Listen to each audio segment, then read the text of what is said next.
আসসালামু আলাইকুম রহমতুল্লাহি ওয়া বারাকাতুহু। এই যে ইব্রাহিম ভাই, আপনারা তো সবাই চিনেন ইব্রাহিম ভাইকে। ইব্রাহিম ভাই খুবই অসুস্থ। আসলে আমরা যাদেরকে অসহায় বলি, এর মধ্যে কিন্তু একজন প্রকৃত অর্থে ইব্রাহিম ভাই, বুঝছেন? প্রকৃত অর্থে কিন্তু ইব্রাহিম ভাই খুবই অসহায় মানুষ। সে চোখে দেখে না, তার কোনো ছেলে সন্তান নাই, তার একটা মেয়ে, তাও বুবা।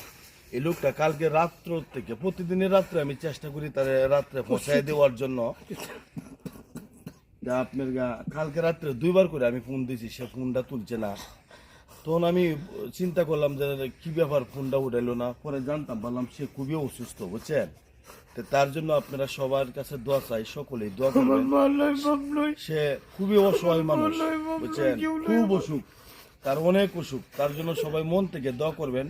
পৃথিবীতে সর্বশ্রেষ্ঠ হচ্ছে মানুষের দোয়া। আমরা সকলে দোয়ার বরকতে যেন আল্লাহ রাব্বুল আলামিন তারে সুস্থ করে দেন, সম্পূর্ণ সুস্থ করেন। আল্লাহ রাব্বুল আলামিন তারে যেন নেক হায়াত দান করেন। ওকে, আসসালামু আলাইকুম।